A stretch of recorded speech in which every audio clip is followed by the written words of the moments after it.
নাগরিক ঐক্যের সভাপতি মাহমুদুর রহমান মান্না বলেছেন, দেশ পরিচালনা, রাষ্ট্র সংস্কার ও গ্রহণযোগ্য নির্বাচন ব্যবস্থায় অন্তর্বর্তীকালীন সরকারের ব্যর্থ হওয়ার সুযোগ নেই।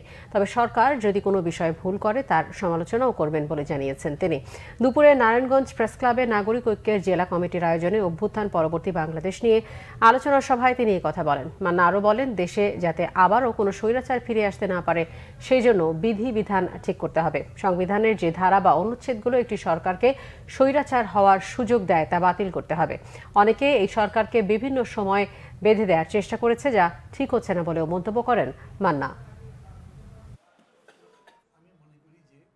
সরকারকে আমরা সহযোগিতা করব, কিন্তু সরকার যদি ভুল করে তার সমালোচনা করব। Political party is always a guard. রাজনীতি করার মানেই হচ্ছে যে ঠিক কোর্সে যাতে যেতে পারে সেই কোর্সের দিকে নিয়ে যাওয়াতে সহায়তা করা। কথা খুবই স্পষ্ট, আমরা পুরনো দেশ দেখতে চাই না, নতুন দেশ দেখতে চাই। তো নতুন দেশ যদি দেখতে হয় তাহলে আপনার দৃষ্টিটাও তো সেরকম করতে হবে। আপনার দৃষ্টিভঙ্গিটাকেও এই পরিবর্তনশীল যে ধারা বা প্রবাহ তার সাথে মিলাতে হবে।